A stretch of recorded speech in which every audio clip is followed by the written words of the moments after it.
Bonjour tout le monde, vous allez bien? Vous êtes ici depuis ce matin? C'est long, hein?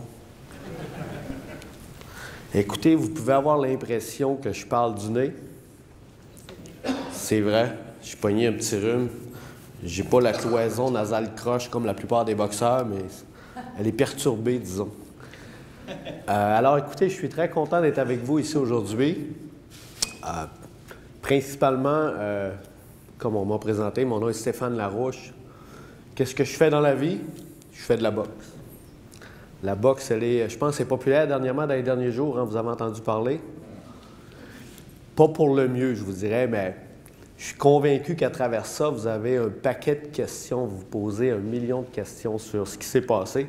On va prendre un petit moment à la fin si ça vous tente, là, puis ça tente tout le temps tout le monde, puis on manque de temps, mais si vous avez des questions là, qui soient bien compliquées, n'importe quoi, gênez-vous pas, gardez-les en mémoire, puis je vais répondre à toutes vos questions, que ce soit sur le sujet d'aujourd'hui ou sur la boxe en général. Je vais répondre à vos questions parce que ce qui s'est passé samedi dernier, c'est quand même quelque chose d'assez rare. Je vais vous revenir là-dessus. En fait, on m'a demandé de s'adresser à vous parce que au fil des années, moi, j'ai bâti, évidemment... Est-ce que vous m'entendez bien, ouais? Ouais. J'ai bâti une histoire qu'on dit une histoire de succès avec la boxe. C'était pas prévu dans ma vie, je vais être bien honnête avec vous. Moi, quand j'étais jeune, comme la plupart des jeunes ou la plupart de vos jeunes, je voulais jouer au hockey. J'ai joué au hockey à un niveau relativement faible. Lorsque je faisais le niveau plus fort un peu, j'étais assez rapidement retranché. Puis je n'étais pas tout à fait fier de ça, mais finalement, je m'épanouissais quand même parce que j'étais tout le temps le meilleur des moins bons. Qu'est-ce qu'ils font dans la vie? Puis souvent, les gens font à peu près la même chose que moi. Souvent, les gens, c'est des gens qui travaillent, qui font beaucoup d'heures, qui sont passionnés, qui sont extrêmement motivés, puis qui espèrent d'arriver à des résultats. Les résultats ne sont pas toujours en fonction des heures qu'on met. Mais ce qui est clair, c'est que les conférences qui m'inspirent, c'est plus celle-là. Je ne suis pas un motivateur professionnel, mais ce que j'ai fait, ce que j'ai développé au fil des années, je l'ai vraiment fait avec de la passion, puis en bâtissant des liens qui étaient honnêtes et sincères. Je pense que quand on dit les vraies affaires, c'est tout le temps plus facile. Puis quand on parle de quelque chose qu'on connaît, c'est pas stressant. Donc, vous avez vu de la boxe beaucoup dernièrement. Vous connaissez sûrement Lucian Boutet, ces gars-là, Éric Lucas pour la plupart, oui? Parce que vous savez, dernièrement, il y a des gens qui arrivent dans mon gym avec leurs enfants. Puis le père, qui était un fanatique d'Éric Lucas, il dit à son fils, il dit, lui, là, c'était l'entraîneur d'Éric Lucas. Le petit gars, il dit, c'est qui, ça? Ça veut dire qu'on vieillit, là. Comme je vous dis, je vais vous tracer un bilan assez rapide. Pas un bilan, mais je vais faire un portrait de comment ça fonctionne, la boxe. Ce que je vais vous dire ici aujourd'hui, pas tout le monde sait ça. Ceux qui sont en affaires en ont une bonne idée. Mais comment ça fonctionne, puis moi, mon rôle dans ça, c'est quoi? Où j'interviens, puis à quelle place que je me bâtis des relations. Parce que quand vous avez vu de la boxe, quand on dit le mot boxe, c'est 2 personnes qui se frappent. C'est clair? Mais à travers ça, la bataille, elle se gagne en équipe. Le gars qui gagne, il l'a gagné en équipe. C'est des batailles qui se gagnent en équipe. Chaque boxeur, c'est une PMA. Vous voyez là de même, aujourd'hui, les boxeurs, c'est plus des gars qui courent avec des bottes, là, des bottes d'ouvrage dans les rues, puis qui frappent sur un sac, puis ils vont boxer. C'est bien plus que ça. Un boxeur, aujourd'hui, c'est une compagnie qui est incorporée. Quand ils sont bien gérés, c'est des athlètes qui investissent leur argent. Ils engagent un entraîneur, un physiothérapeute, nutritionniste. Ils se font une équipe alentour d'eux autres. Puis l'équipe qui est la plus compétente, souvent, va gagner des combats. L'équipe qui est la mieux préparée va souvent avoir plus d'histoire. Fait qu'en gros, là, tu sais, la boxe, c'est le boxeur, le promoteur, la télévision. À travers ça, en fait, la bataille, elle est où, vous pensez, dans ça? Pardon? En fait, ma question est mauvaise. Le nerf de la guerre, il est où? Qu'est-ce qu'on veut? Qu'est-ce que les promoteurs veulent que la télévision veut? Du show business. Hein? Ça prend du show business. Ça prend le meilleur boxeur. Tout le monde se chicane pour le meilleur boxeur. Moi, je suis entraîneur, mon promoteur signe un boxeur, il me dit « Stéphane, tu vas travailler avec ce boxeur-là. » Moi, j'ai mon équipe. Ce que je fais, moi j'appelle ça maintenant, quand je signe un nouveau, j'appelle ça un REER. Je signe un petit nouveau, je ne le connais pas gros, il dit « C'est qui lui? » Ça, c'est un REER. Je ne sais pas si je vais faire de l'argent avec. On ne le sait pas encore, mais on ne le fait pas pour ça. Puis en fait, une des principales clés, je pense, au départ, c'était pas de le faire pour l'argent, c'était de le faire par passion. Quand j'ai commencé, je gagnais 15 000 $ par année. J'étais dans la boxe amateur, puis j'avais un salaire du gouvernement parce que mon club était le meilleur au Québec. Puis moi, je trouvais que c'était bien de l'argent. J'avais 17 ans, 18 ans à l'époque, puis je finissais premier au Québec. J'avais 15 000, puis mes chums, il n'y avait rien. Là. Mais mes chums, ils allaient à l'école. Avec le temps, évidemment, on réalise que 15 000, c'était pas beaucoup d'argent. Mais si tu ne le fais pas pour l'argent au départ, tu le fais pour les bonnes raisons, c'est certain qu'avec le temps, il va arriver de quoi de positif. Sur notre chemin, il y a tout le temps quelque chose de positif. Des fois, il faut juste continuer à marcher. Il faut continuer d'y croire. Crédibilité. Parce que qu'est-ce qui fait qu'on va bâtir des relations gagnant-gagnant? Moi, je pense qu'il y a 3 ingrédients. Il y a l'honnêteté, il y a la communication, puis il y a le respect. À partir de ces 3 ingrédients-là, je vous dis, on fait des miracles. Ça prend du temps. Des fois, c'est choisir la bonne bataille. Moi, avec les années, j'ai appris ça. On est plein de bonnes intentions des fois, mais on dit, est-ce que là, c'est la bonne bataille? Pas sûr que c'est peut-être la bonne bataille en ce moment à faire. J'ai appris avec le temps, avec...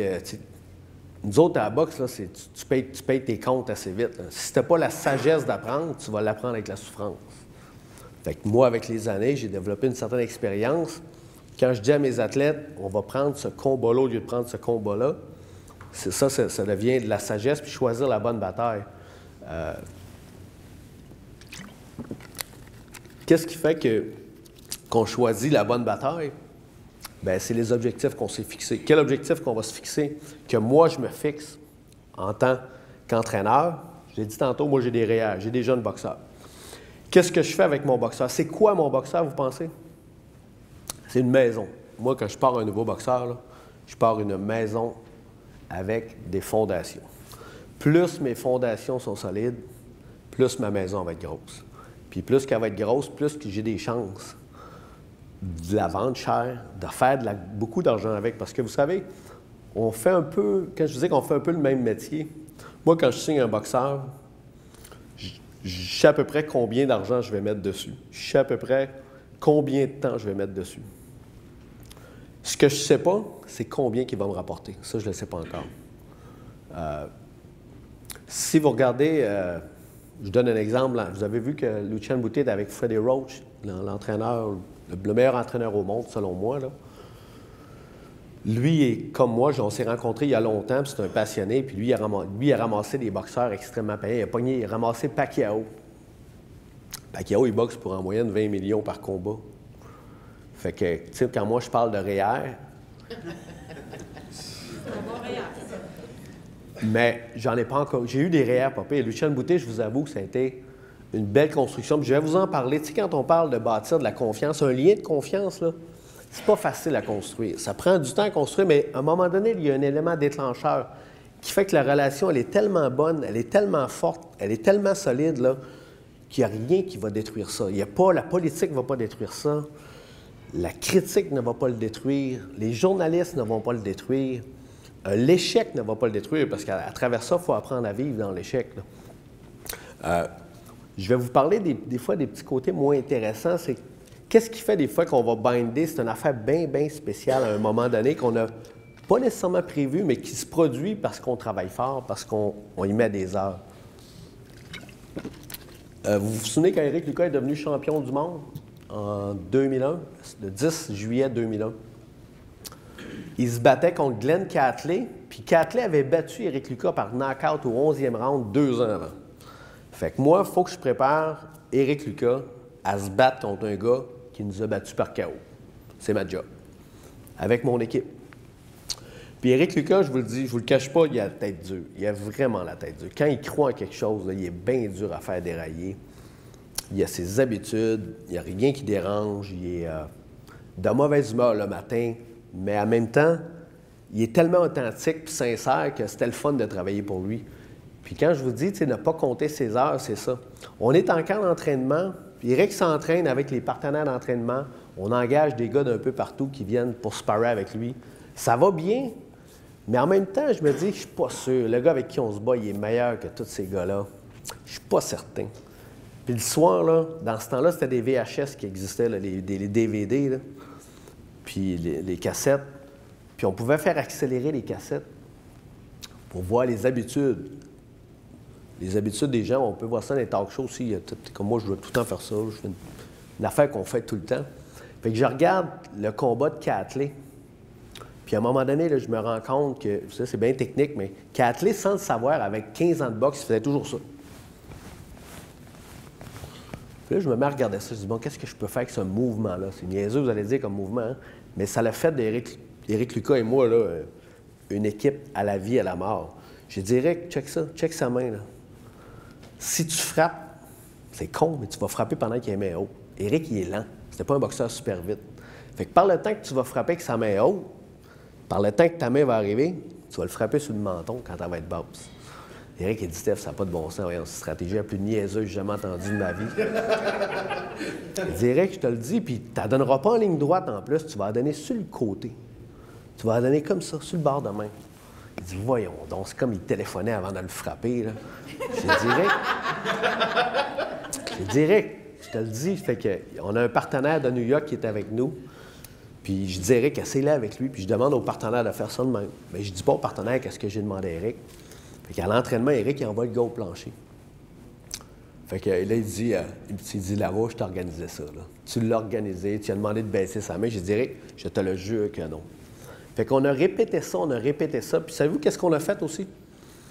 Je demande à Éric, je dis, Éric, tu vas aller dans ta chambre. On restait dans une ferme, là, dans le nord de l'État de New York. C'était plate à mourir, là.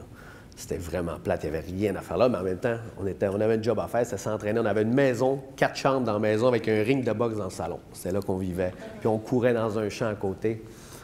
Je dirais que dans ta chambre ce soir, écris-là le combat. Dis-moi comment ça va arriver, là. Fait qu'il écrit ça, puis le lendemain matin, on déjeunait. Moi, j'avais mon écriture à moi aussi. On compare ça. Hop! Non, on n'arrive pas d'accord là-dessus. Quand je vous parlais de stratégie, là, je dirais que le gars, en plus, il joue beaucoup du coude. Il joue du coude, mais si tu dis à l'arbitre qu'il joue du coude, l'arbitre ne va pas aimer ça. Là. Un arbitre, ça n'aime pas se faire dire... Tu ne dois pas dire à un arbitre qu'est-ce qu'il doit faire ou dire. J'ai dit, tu vas te reculer d'un pas, puis tu diras à ton adversaire, hey, let's go, le coude. Là. Puis Éric Lucas, c'est un gars sympathique. Tous les arbitres l'aimaient. Ça fait qu'il commence à se battre, il se recule d'un pas. Il fait signe au gars, commande ton coude. La ronde d'après, l'arbitre commence à avertir Catley pour ne pas utiliser son coude. Fait que, tu sais, déjà, là, je me disais, oh mon Dieu, la stratégie commence à bien aller. Puis au 5e round, Éric, il commence à ébranler Catley. Puis au 7e round, j'avais dit, Éric, si ça se passe, là, ça va se passer comme ça. Regarde bien ça. Tu vas le pincer par en haut, il va tomber à terre, puis il va tellement tomber à terre qu'il va te tomber dans les jambes. Tu vas être obligé de te tasser. Fait qu'on faisait des pads, là. On était dans le gym, je faisais frapper dans mes mains, là. Puis là, je disais, sors là. Puis là, je faisais semblant de tomber à terre, puis Éric, il jumpait par-dessus moi. Bien, si vous regardez à ça, vous regarderez sur vos vidéos le combat. Quand Éric il a knocké Catley, là, il l'a knocké comme ça. Catley tombe à terre, puis Éric il a passé par-dessus une main. Puis là, il courait partout, là, comme il disait, je viens de devenir champion du monde. Puis ça ne pouvait pas arriver à un plus bon gars, parce qu'Éric Lucas, dans sa carrière, il n'avait pas fait beaucoup d'argent. Il avait donné beaucoup, puis là, c'était comme l'ouverture des portes. Puis moi, c'est aussi un de mes REER, fait que c'était important. Bien, tout ça pour vous dire que quand je parle de bâtir une relation gagnant-gagnant, moi, les heures que j'ai mis, là, je ne peux pas les compter. Là. Vous êtes tous, j'imagine, travailleurs autonomes, c'est ça? Vous ne comptez pas vos heures. Hein? Travailler un samedi, ça se peut, puis un dimanche. Moi, j'arrive au gym à 7 h le matin, puis quand je sors à 6 h, 7 h le soir, c'est de bonne heure. Là. Quand je sors à 8, c'est standard. Puis j'arrive chez nous, retourne les courriels, fais des appels. Parce que les gens qui sont à Vegas, eux autres, ils vivent 3 heures plus tard que nous autres. Fait que quand on se parle au téléphone, eux autres, il est 9 h, moi, il est rendu minuit. Fait que tout ça pour vous dire que les heures qu'on a mis à préparer ça, ça fait en sorte qu'on devient comme ça, là. Il n'y a rien qui peut briser ça. Ça fait que quand même quelqu'un aurait dit, Éric Lucas, tu devrais changer d'entraîneur. C'est impossible, positif que ça. Écoutez, alors merci de votre attention.